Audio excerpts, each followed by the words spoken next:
বাসর ঘরে স্বামী ও তার বন্ধুরা মিলে ধর্ষণ করে আধমরা অবস্থায় নদীর পাড়ে ফেলে দিয়ে গেছে আমাকে। প্রচণ্ড যন্ত্রণায় ছটপট করছে সারা দেহ। চোখ বন্ধ হয়ে আসছে, নিঃশ্বাস নিতে কষ্ট হচ্ছে। আর মনে হয় বেশি সময় নেই আমার। আমার বয়স যখন 10 বছর, তখন থেকেই আমি খুব শান্ত স্বভাবের। তাই বাপ মা আদর করে নাম দিয়েছিল আদুরি। একদিন আমাদের বাড়ির উঠোনের পাশে খেলা করছিলাম। হঠাৎ করেই শুনতে পেলাম আমাদের ঘরে কারা যেন কান্না করছে। তাই দৌড়ে ঘরের মধ্যে ঢুকি। আমার বাবা কান্না করছে আর পাশেই আমার মা ঘুমিয়ে রয়েছে। তখন ছোট ছিলাম তাই বুঝতে পারিনি এইটাই মায়ের শেষ ঘুম ছিল। আর নাকি উঠবে না আমার মা, এইটা ভেবেই কান্না করছিলাম। কিন্তু মৃত্যু কাকে বলে সেটা জানতাম না। সেদিনের পর মা আর ঘুম থেকে ওঠেনি। তারপর আমার বাবা আমার সুখের কথা চিন্তা করে আর একটা বিয়ে করে। যাক, নতুন আরেকটি মা পেলাম। আগের মা তো পচা, সে শুধু ঘুমিয়েই থাকে, ওঠে না। আর আমার নতুন মা অনেক ভালো। আমার জন্য নতুন নতুন কাপড় নিয়ে আসে, খেলনা নিয়ে আসে। কিন্তু এই আনন্দটা বেশি দিনের ছিল না। আমার আগের মাই ভালো ছিল, কোনো দিন আমাকে মারেনি। কিন্তু নতুন মা আমাকে সব সময় মারতো, ভারী ভারী কাজ করাতো। একদিন শুনি পূর্ব পাড়ায় কে যেন গাছের সাথে ফাঁস দিয়েছে। ফাঁস কাকে বলে জানতাম না। সেদিন বুঝেছিলাম ফাঁস মানে কি। দৌড়ে সেখানে গিয়ে দেখি আমার বাপ গাছের সাথে ঝুলে আছে। যেমনটা আমরা দোলনায় ঝুলি ঠিক তেমনিভাবে। আমারও খুব শখ হলো দোলনায় দুলতে, কিন্তু কেউ আমার কথা শোনেনি। সেদিন আমার বাবাও ঘুমিয়ে পড়ে আমার মায়ের মতো। লোকজন বলে আমার নতুন মা নাকি রফিকের সাথে মিলে আমার বাবাকে মেরে গাছের সাথে ঝুলিয়ে দিয়েছে। রফিক তো আমার কাকার নাম, আমার আপন কাকা। তার সাথে নাকি আমার নতুন মায়ের গোপন সম্পর্ক ছিল। তাই আমার বাবা হাতে নাতে ধরে ফেলায় ওরা দুজন মিলে আমার বাবাকে মেরে দেয়। কিভাবে আমার কাকা তার নিজের ভাইকে মারলো। সেদিন পুলিশ এসেছিল আমাদের গ্রামে। আগে কখনো পুলিশ দেখিনি, তাই দৌড়ে আসলাম তাদের দেখতে। অনেক লম্বা লম্বা মানুষ, তাদের সাথে অনেক বড় বড় বন্দুক ছিল। আমার নতুন মার কাকাকে বেঁধে নিয়ে যায় তারা, সাথে আমার বাবার লাশটাকেও। সেদিন খুব একা লাগছিল, বাড়িতে তো কেউ নেই, একদম ফাঁকা। অনেক কান্না করেছিলাম। পাশের বাড়ির খালা এসে খেতে দিতে দিতে বলে, মারে, দুনিয়াটা বড়ই পাষাণ, তোর সংগ্রাম করে বাঁচতে হবে। তখন সংগ্রাম মানে কি বুঝতাম না, তবুও মাথা নাড়িয়ে সম্মতি দিয়েছিলাম। পরের দিন আমার মামা এসে আমাকে নিয়ে যায় তাদের বাড়িতে। আমার বাপের ভিটা নাকি আমার নামে ছিল। হয়তো তার লোভেই এই অসহায় মেয়েকে তাদের বাড়িতে জায়গা দেয়। লোকের কাছে মামার বাড়ি মানে রসের হাঁড়ি, কিন্তু আমার কাছে বিষয়টি ঠিক উল্টো। কারণ সেখানে দিনরাত চাকরের মতো খাটতে হতো। একদিন কাজ কম করলে সেই দিনের ভাত বন্ধ। কত রাত যে না খেয়ে ঘুমিয়েছি তার হিসেব নেই। একদিন রাতে ঘুমাচ্ছিলাম, হঠাৎ কারো হাতের স্পর্শে ঘুম ভেঙে যায়। উঠে দেখি আমার ছোট মামা আমার দিকে কেমন করে তাকিয়ে আছে। তখন আমার বয়স 13 পেরিয়েছে। আমি উঠে মামাকে জিজ্ঞেস করি, কোনো কাজ করতে হবে মামা? মামা তখন আমার দিকে কেমন বিরক্তিকর হাসি হেসে বলে, তোকে কিছু করতে হবে না, শুধু শুয়ে থাক। আমি মামার কথার কিছুই বুঝতে পারলাম না, কিন্তু পরে বুঝলাম যখন সে আমাকে জড়িয়ে ধরে চুমু খেতে লাগলো। আমি কান্না করতে সে মুখ চেপে ধরে। অনেক কাকুতি মিনতি করার পরেও শেষ রক্ষা হয়নি। সেদিন বুঝেছিলাম ধর্ষণ কাকে বলে। অনেক রক্তক্ষরণ হচ্ছিল, আমি অনেক কান্না করি। যাওয়ার সময় মামা বলে যায়, কাউকে যদি এই ব্যাপারে বলি তাহলে সে আমাকে মেরে ফেলবে। তাই ভয়ে কাউকেই কিছু বলিনি। আর বলেও লাভ নেই, কেউ বিশ্বাস করবে না আমার কথা। ঠিক 1 বছর পর যখন আমার বয়স 14 হয়, তখন আমাদের বাড়ির সব কিছু আমার মামারা নিয়ে নেয়। আমি কিছুই বলতে পারলাম না। বাপ মায়ের শেষ স্মৃতিটাও শেষ হয়ে গেল। আমার মামি একদিন মামাকে ডাক দিয়ে বলে, এখন এই বোঝা আমাদের ঘাড় থেকে নামাও। আমার এক পরিচিত ঘটক আছে, তাকে বলে ওর বিয়ে দিয়ে দেই। গরিব ছেলে দেখে বিয়ে দেব, যেন যৌতুক না দিতে হয়। পরের দিন আমাকে বিয়ে দিয়ে দেয় এক অপরিচিত লোকের সাথে। কেউ তাকে চেনে না, সে নাকি অনেক দূরের এক গ্রামে থাকে। তাই দেখতে এসেই বিয়ে হয়ে যায় আমার। আমারও অনেক ইচ্ছে ছিল আমার বিয়ে হবে, অনেক আনন্দ করব। কিন্তু আদরই শুধু নামটাই থেকে গেল, আদর তো পেলাম না। তারপর আমাকে একটি বাড়িতে নিয়ে যায়। বাড়িতে কেউ নেই, কেমন অদ্ভুত বাড়ি। এটাই কি আমার শ্বশুর বাড়ি? বাসর ঘরে বসেছিলাম স্বামীর আসার অপেক্ষায়, কিন্তু আমার স্বামী এবং তার বন্ধুরা মিলে আমাকে ধর্ষণ করে। তাদের কাছে প্রাণ ভিক্ষা চেয়েও পেলাম না। আমাকে ধর্ষণ করে নদীর পাড়ে ফেলে রেখে গেছে। আমার নিথর দেহ পড়ে আছে মাটিতে। হঠাৎ আকাশ মেঘে ঢেকে যায়। নিমিষেই একটা বিকট শব্দে আওয়াজ করে বাজ পড়ে, অদৃশ্য হয়ে যায় আদুরি। শুধু এতটুকুই লেখা ছিল বইটাতে। গল্পটি পড়ে চোখের পানি চলে এলো। নিঝুমের শেষটুকু পড়ার আগ্রহ হয়ে উঠল। প্রায়ই তাদের পুরনো লাইব্রেরিতে গিয়ে গল্প পড়ে সময় পার করে নিঝুম। সেইবার এসএসসি পরীক্ষা দিয়ে সবে মাত্র কলেজে উঠেছে। সে তার বাবার কাছে সেই বইটি নিয়ে যায় এবং বলে, বাবা, এই বইটার শেষের পাতাগুলো কি হয়েছে? নিঝুমের বাবা সোহেল চৌধুরী নিঝুমের হাতে বইটি দেখতে পেয়ে থাবা মেরে কেড়ে নেয় আর বলেন, এই বইটা তুমি কোথায় পেলে? নিঝুম, আমাদের লাইব্রেরিতে ছিল। সোহেল চৌধুরী, তুমি আর এই বইটি হাতে নেবে না, আর লাইব্রেরিতে আমার অনুমতি ছাড়া ঢুকবে না। নিঝুম কিছু না বলেই সেখান থেকে চলে যায়। নিঝুম মনে মনে ভাবতে থাকে, বেচারি আদুরির শেষে কি হয়েছিল এইটাই জানতে পারলাম না। সারাদিন সে সেই গল্পের আদুরির কথাই ভাবছিল। রাতেও সেই কথা ভাবতে ভাবতেই ঘুমিয়ে পড়ে। রাতে ঠান্ডা লাগাতে ঘুম থেকে জেগে ওঠে নিঝুম। দেখে জানালা দিয়ে বাতাস ঢুকছে, তাই শীত করছে। নিঝুম উঠে জানালা বন্ধ করতে যায়। সে জানালার পাশে যেতেই দেখে একটা মেয়ে বধূ সেজে তাদের বাড়ির উঠানে দাঁড়িয়ে আছে। নিঝুম খানিকটা ঘাবড়ে যায়। নিঝুম বলে ওঠে, কে তুমি? এখানে এত রাতে কি করছো? নিঝুমের কথা শেষ হতেই সেই বধূ বেশে মেয়েটা নিঝুমের দিকে তাকায়। নিঝুম তার মুখের দিকে তাকাতেই ভয়ে তার শরীর কাঁপতে শুরু করে। দেখে তার চেহারায় কেমন কালো দাগ পড়ে আছে আর চোখ থেকে রক্ত বের হচ্ছে। নিঝুম, আমাকে সাহায্য করো।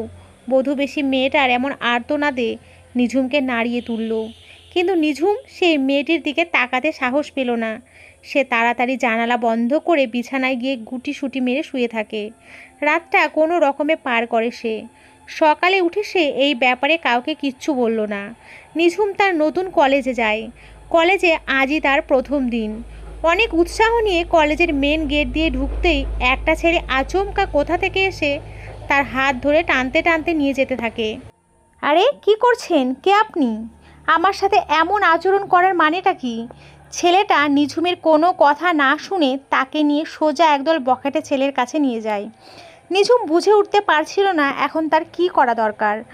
অচেনা ছেলেটা ওই বখাটেগুলোর উদ্দেশ্য বলে ওঠে, এই নে, তোদের নাকি এর মতো বউ দরকার, নে ধরে এনে দিলাম।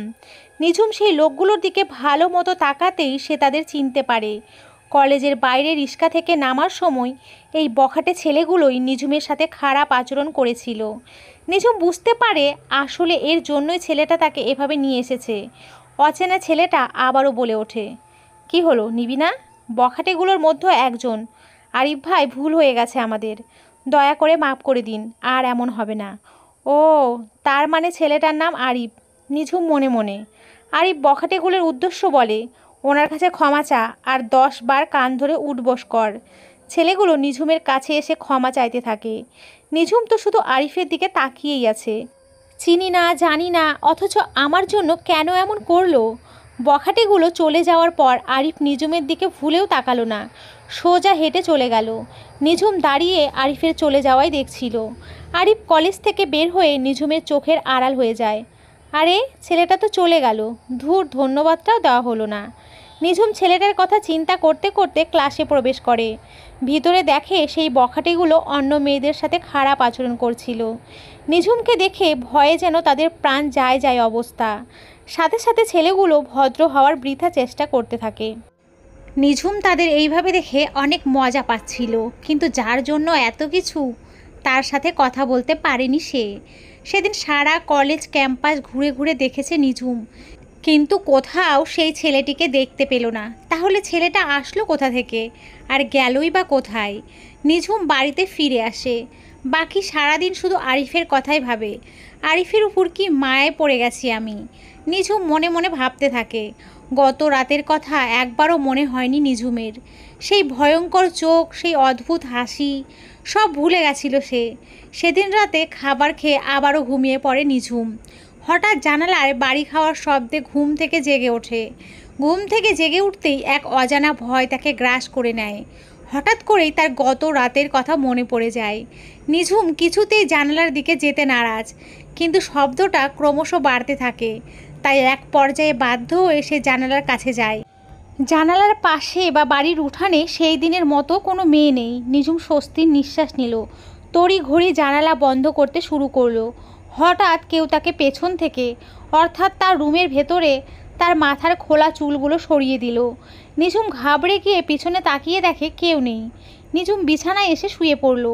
একটু পরে নিঝুমের মনে হচ্ছিল কেউ হয়তো তার পাশে শুয়ে আছে। নিঝুম ধীরে ধীরে একদিকে হেলান দিয়ে দেখে সেই কুৎসিত দেখতে মেয়েটা বধূ বেশে তার দিকে তাকিয়ে আছে। নিঝুম ভয়ে চোখ বন্ধ করে ফেলল। হঠাৎ আবার চোখ খুলে দেখে কেউ নেই সেখানে। নিঝুম কি করবে বুঝে উঠতে পারছে না। এইভাবে 2-3 দিন রাত চলতে থাকে, যদিও দিনের বেলায় সে এসব নিয়ে ভাবে না। নিঝুম যখনই কলেজে যায় তখনই ওর মনে হয় কেউ একজন ওকে ফলো করছে। এমনকি রাস্তায় আগে অনেক বখাটে নিঝুমকে উত্ত্যক্ত করত, এখন তারা নিঝুমকে দেখলেই অন্য কোনো মেয়েকেও উত্ত্যক্ত করে না। নিঝুমের ব্যাপারটি ভালো লাগে। একদিন ও একটা বখাটে ছেলেকে ডেকে জিজ্ঞেস করে কেন তারা তাকে দেখে ভয় পায়। ছেলেটা উত্তর দেয়, আরিফ ভাই জানতে পারলে সমস্যা হবে, প্লিজ আপনি চলে যান বোন। ছেলেটার কথা শুনে নিঝুম বুঝতে পারে এটা আরিফের কারণেই হচ্ছে। এই শোনো, তোমাদের আরিফ ভাইয়ের ঠিকানাটা দেওয়া যাবে আমাকে? ছেলেটা একটু ভেবে নিঝুমকে আরিফের ঠিকানা দিয়ে দেয়।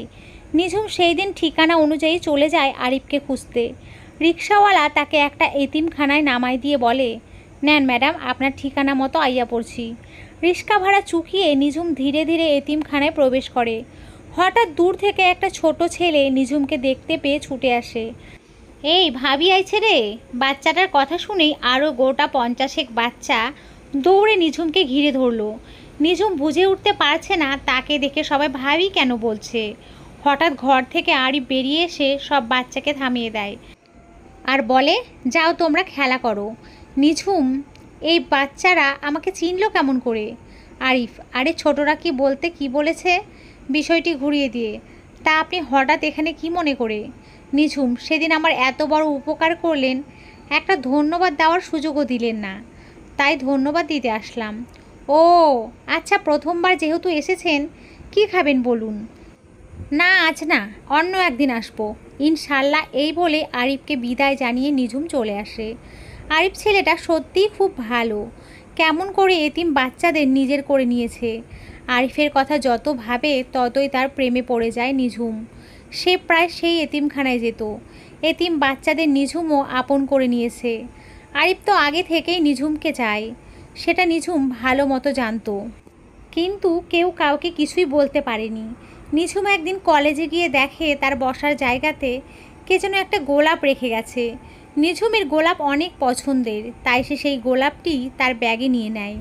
বাড়িতে এসে পড়তে বসে হঠাৎ গোলাপটি ব্যাগ থেকে বের করে তার ঘ্রাণ নিতে থাকে নিঝুম। এত সুন্দর ঘ্রাণ, তাও আবার গোলাপে। নিঝুম 2বার ঘ্রাণ নিতেই হঠাৎ তার ঘুম চলে আসে। নিঝুমের বাবা সোহেল চৌধুরী পুরনো লাইব্রেরিতে বই পড়ছিলেন। হঠাৎ আলমারি থেকে একটা বই নিচে পড়ে যায়। সোহেল চৌধুরী দেখে ঘরে বাতাস নেই, আবার সে ছাড়া অন্য কেউ লাইব্রেরিতে নেই। তাহলে বইটা পড়লো কিভাবে? যাই হোক, সে বইটি তুলতে গিয়ে দেখে সেই আদুরির বইটি। আরে এটা তো আমি মাটির নিচে পুঁতে দিয়েছিলাম, এখানে কিভাবে আসলো? হঠাৎ বইটি নিজে থেকেই পৃষ্ঠা উল্টাতে শুরু করে। উল্টাতে উল্টাতে একদম শেষে গিয়ে থেমে যায়। সোহেল চৌধুরী দেখে একটা মেয়ের ছবি দেওয়া সেখানে। ভালো মতো তাকাতেই সে চমকে যায়। আরে এটা তো তার মেয়ে নিঝুমের ছবি। সোহেল চৌধুরী খারাপ কিছু হবে আন্দাজ করতে পেরে নিঝুমের রুমে চলে যায়। নিঝুমের সারা ঘর অন্ধকারে ভরা ছিল।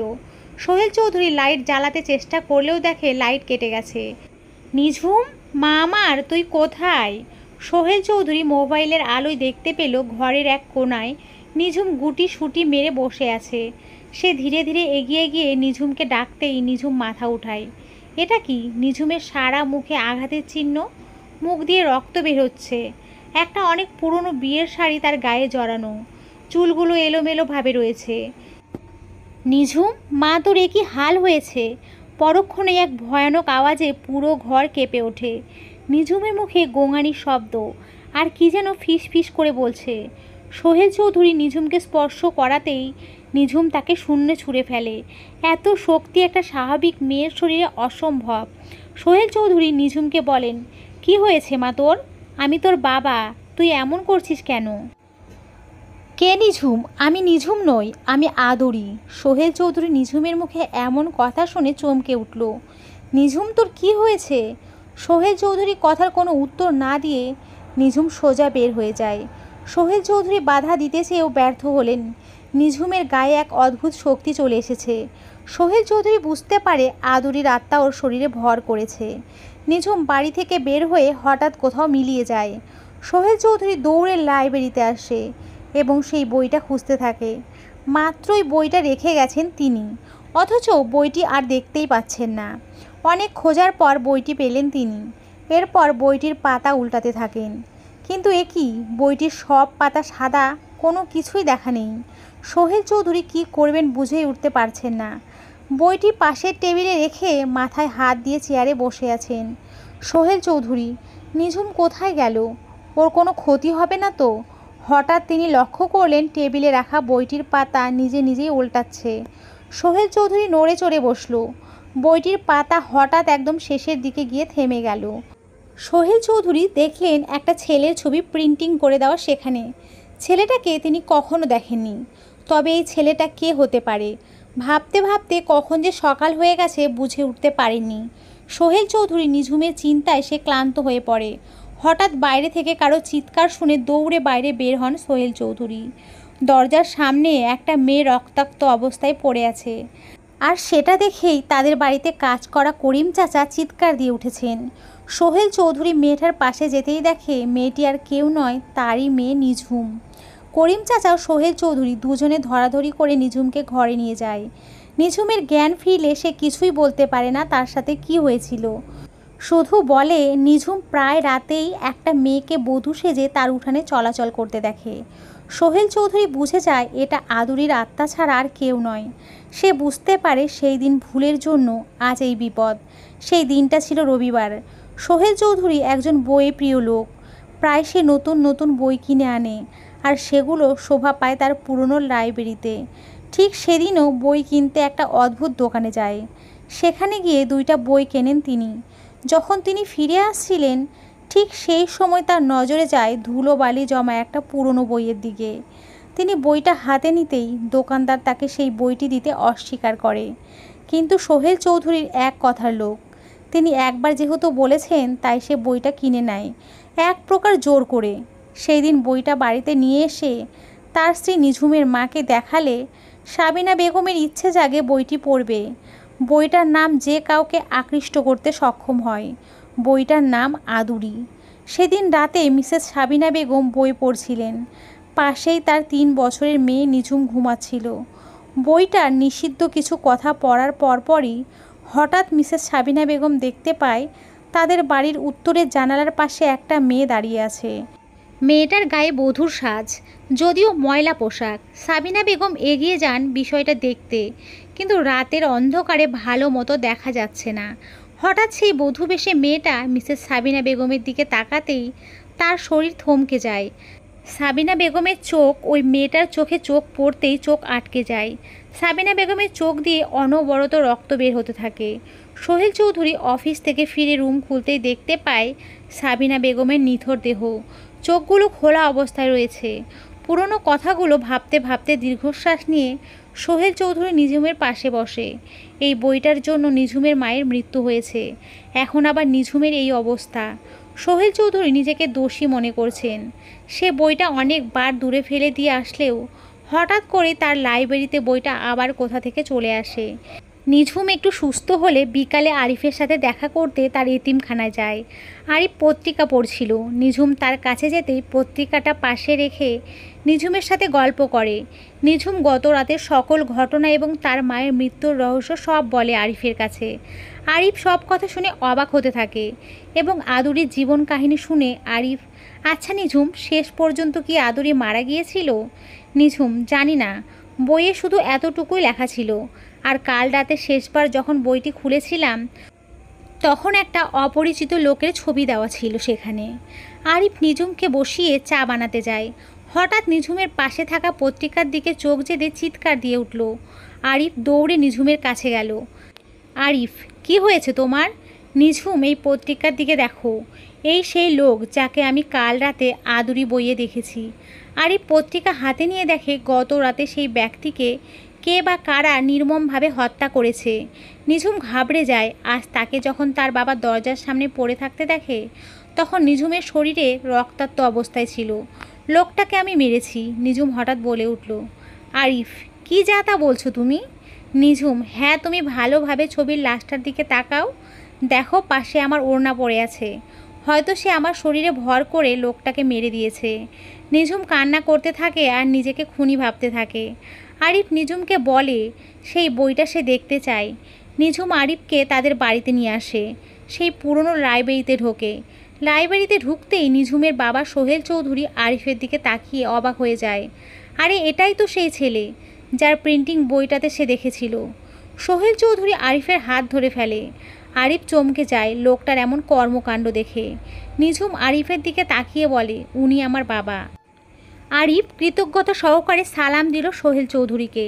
সোহেল চৌধুরী আরিফের পা হতে মাথা পর্যন্ত দেখে সবাইকে অবাক করে দিয়ে বলে ওঠে, তোমাকেই আমি খুঁজছিলাম, তোমার সাহায্যের দরকার আমার মেয়ের জীবন বাঁচাতে। আরিফ এবং নিঝুম সোহেল চৌধুরীর মুখে এমন কথা শুনে অবাক হয়ে দুজন দুজনের দিকে তাকায়। সোহেল চৌধুরী, হ্যাঁ, আমার ভুল হতে পারে না, তুমি সেই ব্যক্তি যেই অশুভ বইটার রহস্য বের করতে পারবে। নিঝুম ওর বাবার দিকে তাকিয়ে জিজ্ঞেস করে, বাবা তুমি এসব কি বলছো?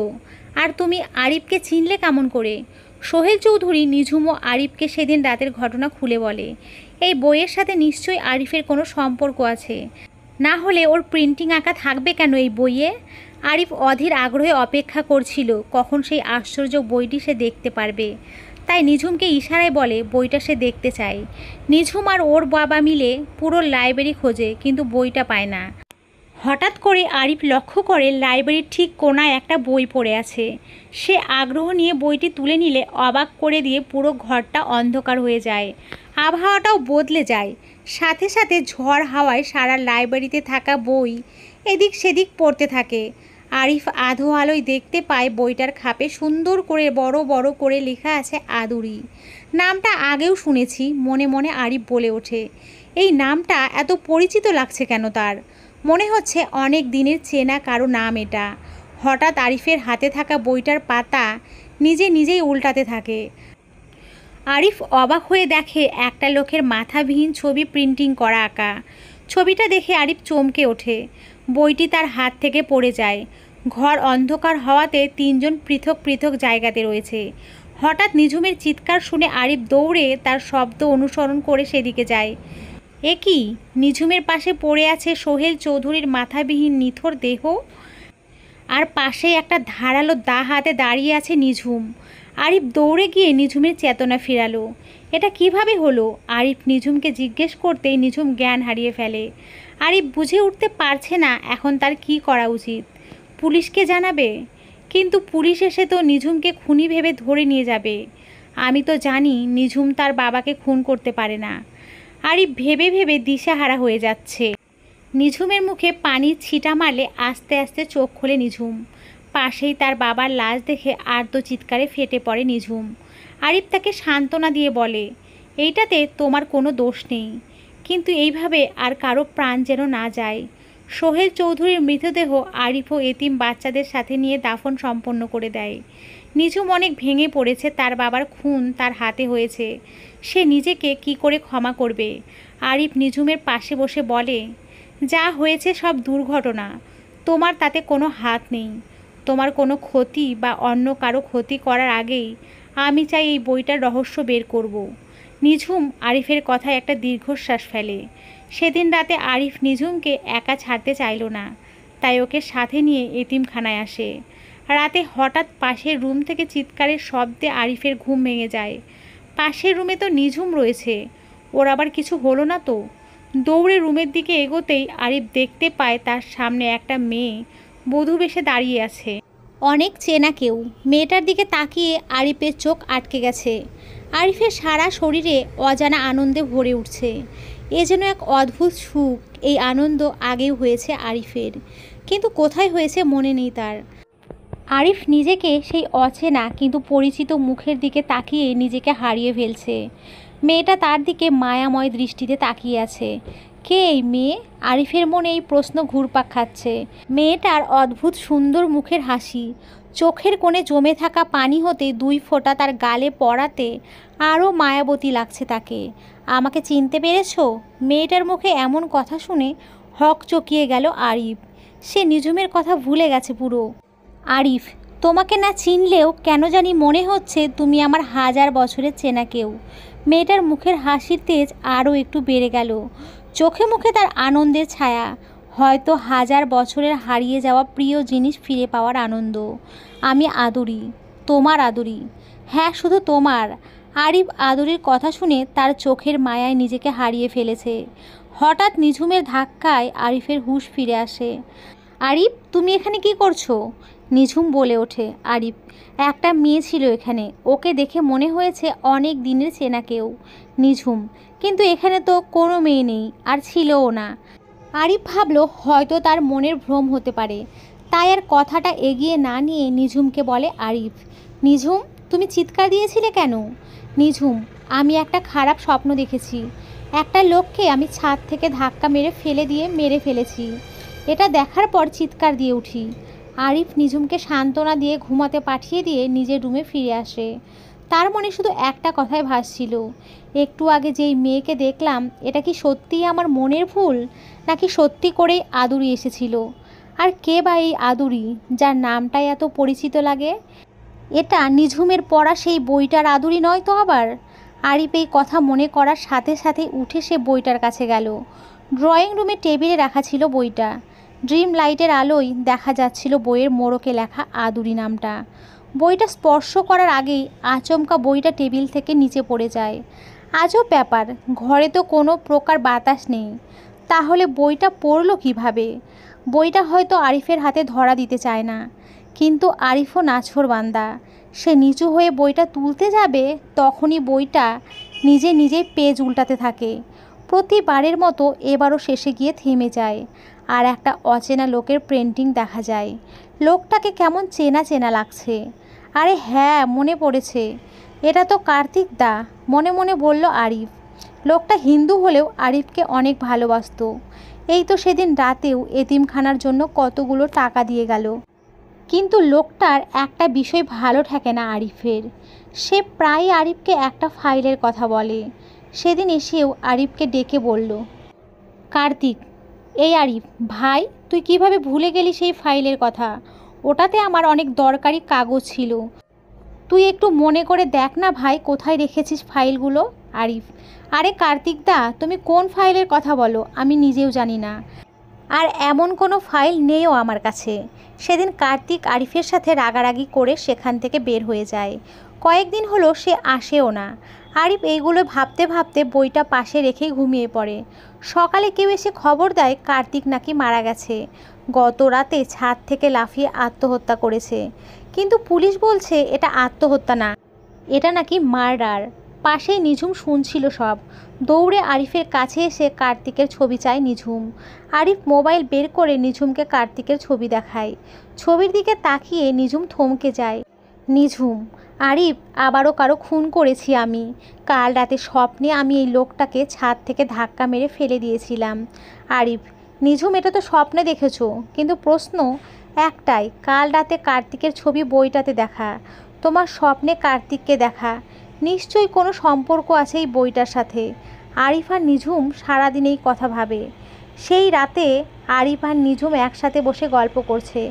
হঠাৎ পাশের রুমে কিছু একটা পড়ার আওয়াজ হয়। আরিফ বিষয়টি দেখতে সেই রুমে গিয়ে দেখে একটা কালো বিড়াল বসে আছে। আরিফ বিড়ালটাকে তাড়িয়ে দিয়ে আবার নিঝুমের কাছে আসে। আরিফ মনে মনে ভাবে আজ নিঝুমকে তার ভালোবাসার কথা জানাবে। কি মনে করবে নিঝুম? কিন্তু আমি জানি নিঝুমও আমাকে পছন্দ করে। আজকে বলেই দেব, যা হয় পরে দেখা যাবে। আরিফ কথাগুলো ভাবতে ভাবতেই নিঝুমের পাশে এসে বসলো। নিঝুম তখনও সেখানে বসে আছে, কিন্তু এই নিঝুম সেই নিঝুমের থেকে সম্পূর্ণ আলাদা। কেমন চুপসে গেছে ওর মুখটা। খানিক আগেও আরিফ হাসি খুশি ভরা নিঝুমকে দেখে গেছে। মাত্র কয়েক মিনিটেই এত পরিবর্তন কিভাবে সম্ভব? আরিফ নিঝুমকে উদ্দেশ্য করে বলতে শুরু করে। আরিফ, নিঝুম, আজ তোমাকে একটা কথা বলার ছিল, কিন্তু দ্বিধাবোধ করছি কথাটা বলতে। জানি না কেমনভাবে নেবে তুমি, কিন্তু সত্যি বলতে তোমাকে সেই প্রথম যেদিন তোমাদের কলেজের পাশে কয়েকটি ছেলে উত্ত্যক্ত করছিল, সেই দেখাতেই ভালো লেগে যায় আমার। আসলে আমার জীবন পরিপূর্ণ করতে তোমার ভালোবাসার প্রয়োজন আমার। আমি তোমাকে ভালোবাসি নিঝুম, আশা করি তুমি আমাকে ফেরাবে না। কথাগুলো শেষ করে আরিফ নিচের দিকে মাথা নামিয়ে রইল। হঠাৎ নিঝুম রাগে ফুঁসতে থাকে। নিঝুমের যত রাগ হয় ততই যেন আকাশ বাতাস উথাল পাথাল শুরু করে। এ যেন নিঝুমের রাগের সাথে প্রকৃতির কোথাও মিল আছে। হঠাৎ আবহাওয়া এতটাই খারাপ হতে থাকে যে ঘরের মধ্যে থাকা আসবাবপত্র সব দুলতে শুরু করে। লাইটগুলো সব ভেঙে পড়ে চোখের নিমিষেই। তুই আমাকে ছাড়া অন্য কাউকে ভালোবাসার কথা কিভাবে ভাবলি? তুই শুধু আদুরির, আর কারো হতে পারবি না তুই। নিঝুমের মুখে অন্য কারো আওয়াজ শুনে আরিফ চমকে ওঠে। আরিফ, নিঝুম, তোমার কি হয়েছে? ঠিক আছো তো তুমি? আমি নিঝুম নই, আমি আদুরি, আমি আরিফের আদুরি। কথাটা বলতেই বিকট শব্দে বজ্রপাত হলো পাশেই। আরিফ ভয়ে চমকে ওঠে। সে ভয়ে ভয়ে নিঝুমকে ধরতে যেতেই নিঝুম দূরে সরে যায়। আমি আবার বলছি, আমি নিঝুম নই, আমি আদুরি। আরিফ ভয়ে ভয়ে জিজ্ঞেস করে, কিন্তু আমি তো আদুরি নামের কাউকে চিনিই না। কথাটা শেষ হতেই সব কিছু ঠান্ডা হয়ে যায়। নিঝুমের শরীরে থাকা আদুরি কাঁদতে থাকে। সত্যিই তুমি আমাকে চিনছো না? সত্যি আদুরি নামটা তোমার অপরিচিত? আরিফ, না, এটা সত্যি যে আদুরি নামটা আমার বড় চেনা, কিন্তু কোথায় শুনেছি মনে করতে পারছি না। নিঝুমের শরীর থেকে আদুরি বের হয়ে আরিফের সামনে দাঁড়িয়ে যায়। নিঝুম সাথে সাথে অজ্ঞান হয়ে পড়ে যায়। আরিফ দৌড়ে গিয়ে নিঝুমকে ধরে নেয়। আদুরি আরিফকে বলে, আমাকে তুমি ভুলে গেছো? কত ভালোবাসতা না আমাকে? আরিফ, সত্যিই আপনাকে আমার পরিচিত লাগে, কিন্তু কোথায় দেখেছি আমার কিছুই মনে নেই। আদুরি এই কথা শুনে কান্না করছে, আর তার ভয়ঙ্কর চেহারা মায়াময় হয়ে উঠছে। আরিফ সেদিকে খেয়াল না করে নিঝুমকে ডাকতে থাকে। নিঝুমের চোখ খুলতেই আদুরি হঠাৎ অদৃশ্য হয়ে যায়। আরিফ নিঝুমকে ঘরে নিয়ে ঘুম পাড়িয়ে রেখে আসে। বিকালে হঠাৎ একটা অচেনা নাম্বার থেকে মেসেজ আসে। কি একটা ফাইলের কথা বলা আছে তাতে, সেটার ব্যাপারে কথা বলতে চায় কেউ। তাই আরিফকে একটা পুরনো কেল্লাতে ডাকে। আরিফ ঠিক সন্ধ্যার দিকে নিঝুমকে রুমে রেখে বেরিয়ে আসে। তখনই বইটা উল্টাতে থাকে এবং শেষের পাতায় একজনের ছবি ভেসে ওঠে। আরিফ সেদিকে খেয়াল না করে সোজা বের হয়ে যায় বাসা থেকে। পুরনো কেল্লায় পৌঁছাতেই আবারও সেই অচেনা নাম্বার থেকে ফোন আসলো। ভিতরে যেতে হবে আরিফকে। আরিফ ধীরে ধীরে কেল্লার মধ্যে ঢোকে এবং একটা পুরনো ঘরে যায়। ঘরটা বহু বছর আগে থেকেই হয়তো পরিচর্যা করা হয় না। হঠাৎ আরিফের চোখ একটা ফ্রেমে বাঁধানো ছবির দিকে যাওয়াতে চমকে ওঠে। আরে, এটা তো আমি, আর পাশে এই মেয়েটাকে। আরিফ নিজে নিজেই বলে। একটু সামনে গিয়ে দেখে মেয়েটি আর কেউ নয়, এটা আদুরি। আরিফ অবাক হয়ে ছবিটির দিকে তাকিয়েই থাকে আর বলে ওঠে, আসলে এই আদুরি মেয়েটা কে? হঠাৎ পেছন থেকে কেউ একজন বলে উঠল, আদুরি তোমার স্ত্রী। আরিফ অবাক দৃষ্টিতে তাকিয়ে দেখে একটা মধ্যবয়স্ক নারী তার সামনে দাঁড়িয়ে। মহিলাকে এর আগেও কোথায় যেন দেখেছে আরিফ, কিন্তু অনেক চেষ্টার পরেও সে মনে করতে পারল না। আরিফ, কে আপনি? মহিলাটি, আমি কে পরে জানা যাবে, আগে তোমার জানা উচিত তুমি কে। আরিফ মহিলাটির কথা শুনে হকচকিয়ে গেল। আরিফ, আপনি ঠিক কী বলতে চাচ্ছেন? আমি বুঝতে পারছি না।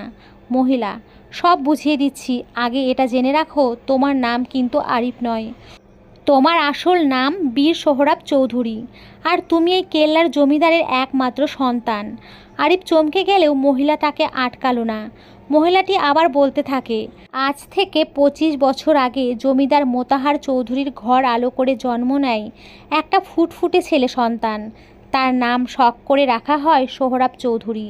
সোহরাব যখন ধীরে ধীরে বড় হওয়ার সাথে সাথে একজন বীর যোদ্ধা হয়ে ওঠে। যেমন তার সাহস, তেমনি তার বুদ্ধিমত্তা।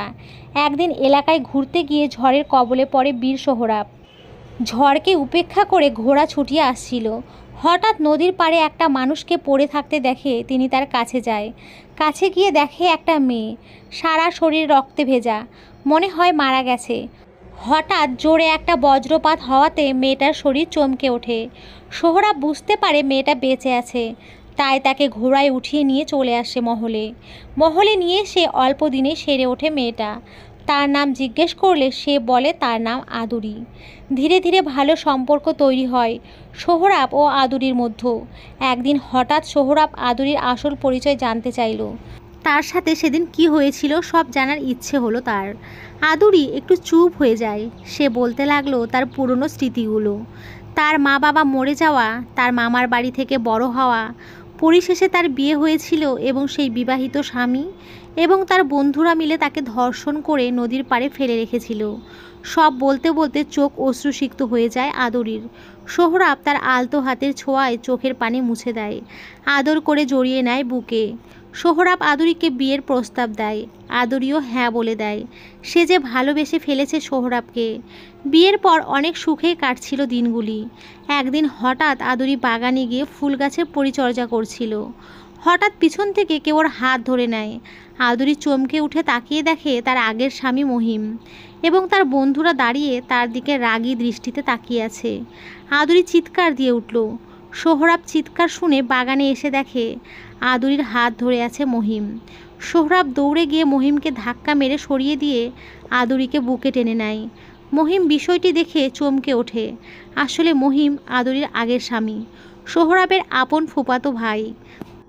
মহিম ভেবেছিল হয়তো আদুরি মারা গেছে, কিন্তু হঠাৎ সোহরাবের সাথে দেখা করতে এসে দেখে আদুরি বাগান পরিষ্কার করছে। তাই মহিম ভাবল হয়তো আদুরি কোনো রকমে বেঁচে গিয়ে এইখানে চাকরের কাজ করছে। মহিম চমকে উঠে জিজ্ঞেস করে, সোহরাব, এই নষ্টা মেয়েটা এখানে কি করছে? সোহরাব ঠাস করে মহিমের গালে থাপ্পড় মেরে দেয়। সোহরাব, নষ্টা কারে বলছিস? ও আমার স্ত্রী। সোহরাবের কথা শুনে মহিম চমকে ওঠে। যদি আদুরি এখন সোহরাবকে সব বলে দেয় সে কি করেছে আদুরির সাথে। মহিম সোহরাবের কাছে ক্ষমা চাইল।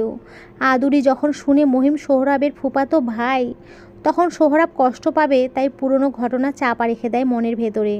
সোহরাব আদুরির হাত ধরে ঘরে চলে যায়। মহিম তাদের চলে যাওয়া দেখছিল আর মনে মনে ভয় পাচ্ছিল যদি আদুরি সোহরাবকে সব বলে দেয়।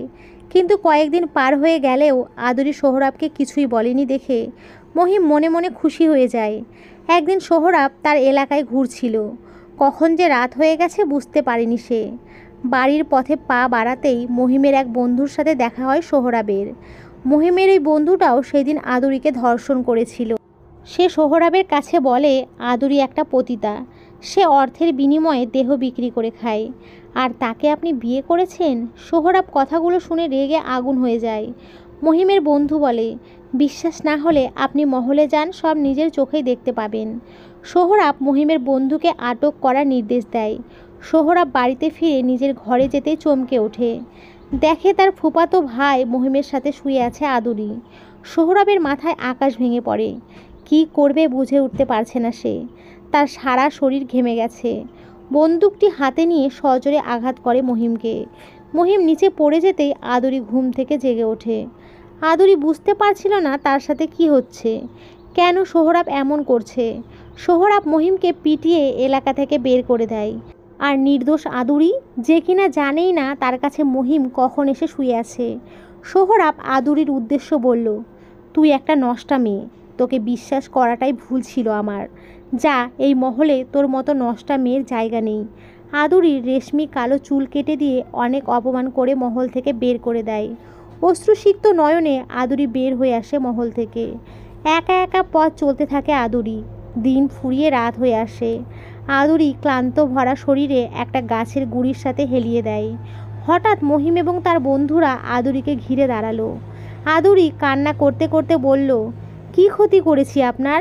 আমার ক্ষতি করতে কি একটুও বিবেকে বাধে নাই? মহিম আর ওর বন্ধুরা হাসতে থাকে আর বলে, এটা তো আমাদের একটা চাল, তুই ওই মহলে থাকলে আমার সমস্যা, তাই তোকে বের করানোর এই একটা পথ বেছে নিয়েছি। ওদের মধ্যে একজন আদুরির শাড়ি ধরে টানতে লাগলো। আদুরির গায়ে শক্তিটাও নেই নিজেকে ছাড়ানোর। হঠাৎ কেউ একজন আদুরির উপর থেকে লোকটাকে হ্যাচকা টান মেরে উঠালো। আদুরি তাকিয়ে দেখে সোহরাব এসেছে। সোহরাব হাঁটু গেড়ে আদুরির কাছে ক্ষমা চাইল আর বলল, আজ যখন তোমাকে বের করে দিলাম, তখন ওদের মধ্যে থাকা আরও একজন যাকে কাল বন্দি করেছি সে আমাকে সব কিছু বলেছে। আদুরির অশ্রু ভরা নয়ন খুশিতে আরও ভরে ওঠে। সোহরাবকে বুকে জড়িয়ে নেয়। হঠাৎ সোহরাব আর্ত চিৎকার দিয়ে ওঠে। পেছন থেকে তার মাথায় বাড়ি মারা হয়েছে। পরপর আরও কয়েকটা বাড়ি খেয়ে জমিনে লুটিয়ে পড়ে সোহরাব। আদুরির আর্ত চিৎকারে আকাশ জমিন একাকার হয়ে যায়। আল্লাহ গো, আমার সাথে কেন এমন হয়? ছোটবেলায় বাপ মা নিয়ে গেলা, সুখ তো চাইনি জীবনে। শুধু শেষ সম্বলটা ছিল আমার স্বামী, তাকেও নিয়ে গেলা। আদুরির এমন আর্তনাদ পাষাণ্ড মহিমের কানে পৌঁছায়নি। সে আদুরির হাত ধরে টানতে টানতে নিয়ে তাকে ধর্ষণ করে মেরে ফেলা হয়। এতটুকু বলেই মহিলাটা কান্না করতে লাগলো। সাদা শাড়ির আঁচল দিয়ে চোখটা মুছে ফেললো আলতো করে। আরিফ এতক্ষণ চুপ করে সব শুনছিল।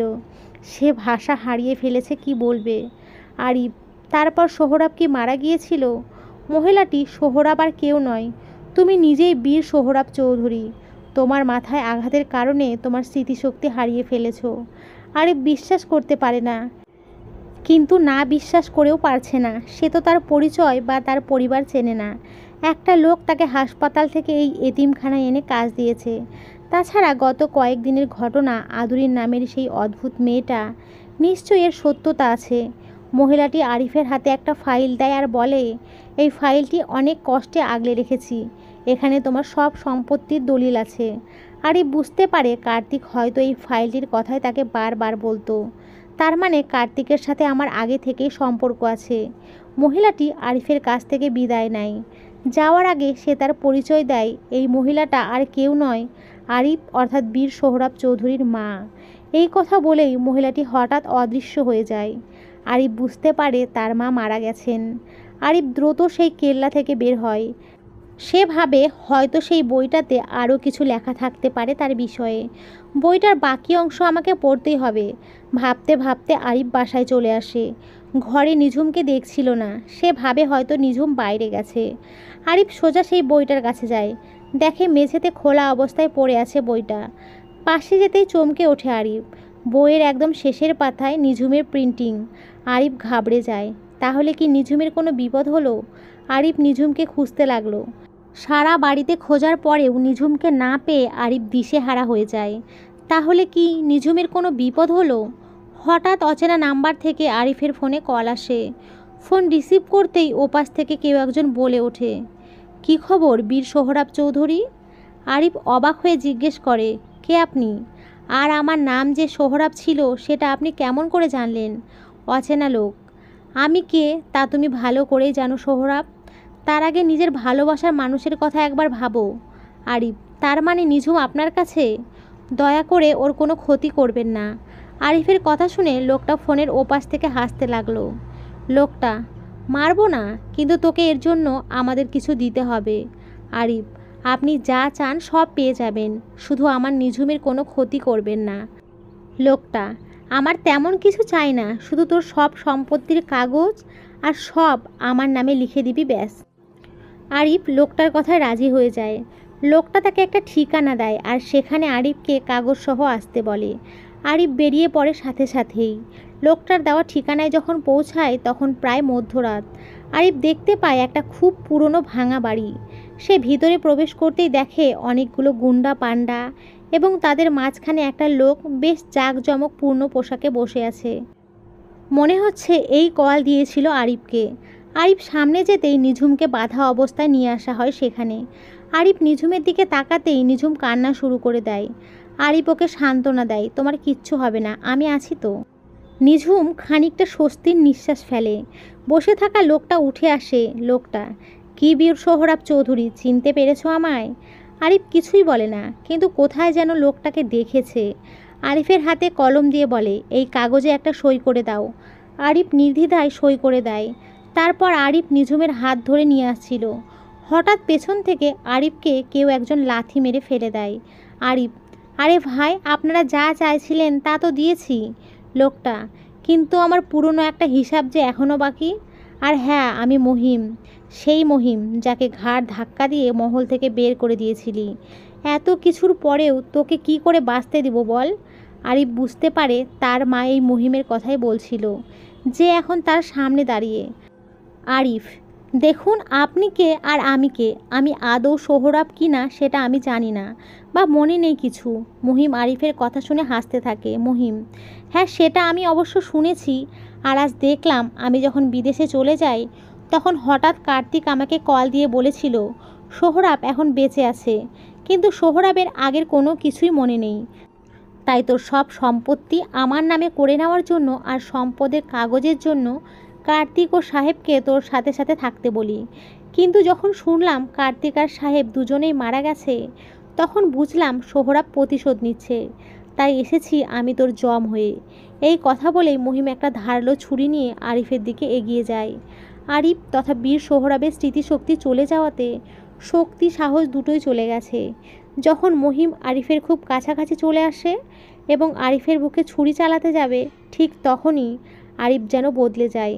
হঠাৎ তার শরীরে একটা ঝাঁকুনি দিয়ে ওঠে এবং পুরনো সব স্মৃতি ভেসে ওঠে চোখের সামনে আবছা হয়ে। সে আর আরিফ নয়, সে এখন বীর সোহরাব চৌধুরী। মহিমের কাছ থেকে ছুরি কেড়ে নিয়ে মহিমের বুকেই বসিয়ে দেয়। মহিম ছটপট করতে করতে মারা যায়। সাথে তার সব গুন্ডা বাহিনীকেও পরাস্ত করে সোহরাব। সব যখন শেষ, ঠিক সেই সময় নিঝুমের চিৎকার শুনতে পায় সোহরাব। ঘুরে দেখে আদুরি একটা মেয়েকে গলা টিপে ধরে আছে। আদুরিকে দেখে সোহরাবের চোখে আনন্দের জল চলে আসে। কিন্তু ও এই মেয়েটাকে মারছে কেন? আর কে বা এই মেয়েটা? সোহরাবের স্মৃতিশক্তি ফিরে আসাতে সে এখন নিঝুমকে চিনতে পারে না। সোহরাব দৌড়ে গিয়ে আদুরিকে বাধা দেয় আর বলে, কি হয়েছে তোমার? এই মেয়েটাকে মারছো কেন? আদুরি: এই মেয়েটা আমার থেকে তোমাকে কেড়ে নিতে চায়, আর তুমি ওকে পেয়ে তো আমাকে ভুলেই গেছো। সোহরাব নিঝুমকে অনেক কষ্টে বাঁচায়। আদুরিকে নিজের কসম দেওয়ার পর ছেড়ে দেয় নিঝুমকে। আদুরি অদৃশ্য হয়ে যায়। সোহরাব বুঝতে পারে আদুরি মারা গেছে। এই পৃথিবীতে আদুরির কোনো অস্তিত্ব নেই। এই কথা ভাবতেই কষ্টে সোহরাবের বুক ফেটে যায়। এরপর সোহরাব নিঝুমকে জিজ্ঞেস করে, তুমি কে? আর কি হয়েছিল আমাদের সাথে? নিঝুম সব খুলে বলে এবং সোহরাবের স্মৃতি হারানোর পর তার নাম আরিফ ছিল সেটাও জানায়। সোহরাব নিঝুমকে ধন্যবাদ দিয়ে চলে আসে সেখান থেকে। নিঝুম সোহরাবকে আটকাতে চেষ্টা করলেও সে যখন না শোনে তখন নিঝুম বলে ওঠে, আরিফ, আমি তোমাকে ভালোবাসি। তুমিও আমাকে ভালোবাসো আমি জানি। সোহরাব: দেখেন, আমি আরিফ না, আমি সোহরাব। আর আমি শুধু আদুরিকেই ভালোবাসি, আর কাউকে ওর জায়গা দিতে পারবো না। নিঝুম অনেক কাকুতি মিনতি করেও সোহরাবকে আটকাতে পারল না। নিঝুম কান্না করতে করতে সেখানে বসে পড়ে। সোহরাব সোজা তার পুরনো মহল্লায় চলে আসে। সেখানে শুধু কয়েকজন পুরনো কাজের লোক ছাড়া আর কাউকে দেখতে পায় না সে। সোহরাবকে দেখে একটা বুড়ো লাঠি ভর করে সোহরাবকে সালাম দিলেন। সোহরাব: জয়নাল চাচা, কেমন আছো তুমি? জয়নাল: আমি ভালো আছি সাহেব। আপনি এতদিন কোথায় ছিলেন? সোহরাব সব খুলে বলে তাদের বাড়িতে কাজ করা জয়নাল চাচাকে। জয়নাল সাহেব: আদুরি মা আর আমাদের মাঝে নেই। আপনার নিখোঁজের পরপরই তার লাশ আমরা জঙ্গলে পাই। এই বাড়ির আঙিনায় তাকে শায়িত করা হয়েছে। সোহরাব আদুরির কবর দেখতে চাইলে জয়নাল চাচা তাকে নিয়ে যান। সোহরাব একা একা বসে বসে কান্না করছিল আর আদুরির কাছে ক্ষমা চাচ্ছিল। তার জন্যই এত কিছু হয়েছে। আদুরিকে হারিয়েছে। সেদিন যদি আদুরিকে অবিশ্বাস না করতো তাহলে হয়তো এই দিন দেখতে হতো না তার। হঠাৎ সোহরাবের ঘাড়ে ঠান্ডা একটা হাত পড়ায় চমকে ওঠে সে। পিছনে ফিরে দেখে আদুরির আত্মা। সোহরাব: আদুরি, তুমি তুমি ফিরে এসো না আবার। আমি তোমাকে ছাড়া অনেক একা আদুরি। কিন্তু এটা তো আর সম্ভব নয়। আর তুমি নিঝুমকে একা রেখে চলে আসলে কেন? মেয়েটা তো তোমাকে ভালোবাসে। সোহরাব: কিন্তু আমি তোমার জায়গা অন্য কাউকে দিতে পারবো না। আদুরি: কে বলেছে নিঝুম অন্য কেউ? নিঝুমের মধ্যে তুমি আমাকেই খুঁজে পাবে। সোহরাব: কিন্তু আদুরি, আর কোনো কথা নয়। যাও এখনই সেখানে। মেয়েটা এখনও বসে বসে কান্না করছে। আদুরি অদৃশ্য হয়ে যায়। নিঝুম সেখানে এখনও ঠায় বসে রয়েছে আর নীরবে চোখের পানি ফেলছে। সোহরাব নিঝুমের পাশে দাঁড়িয়ে ওকে ডাক দেয়। সোহরাব: নিঝুম। নিঝুম সোহরাবকে দেখে দৌড়ে এসে জড়িয়ে ধরে আর বলতে থাকে, বলো তুমি আমার আরিফ, আর আমাকে কখনো একা রেখে যাবে না। সোহরাব নিঝুমকে আলতো জড়িয়ে নিয়ে বলে, হ্যাঁ, আমি তোমারই আরিফ, আর কখনো তোমাকে ছেড়ে যাব না। নিঝুম আরও শক্ত করে জড়িয়ে ধরে সোহরাব তথা আরিফকে। চারিদিকে ঝিঝি পোকার ডাক জোনাকির আলোয় ভরপুর। মৃদু মৃদু হাওয়া যেন মুহূর্তটা প্রেমময় করে তুলেছে আরও বেশি। আদুরি ওই দূর আকাশের তারা হয়ে তাদের দিকে তাকিয়ে মুচকি মুচকি হাসছে। তো বন্ধুরা, তোমরা সকলে খুব ভালো থেকো, সুস্থ থেকো। সকলকে আবারও অসংখ্য ধন্যবাদ। নমস্কার।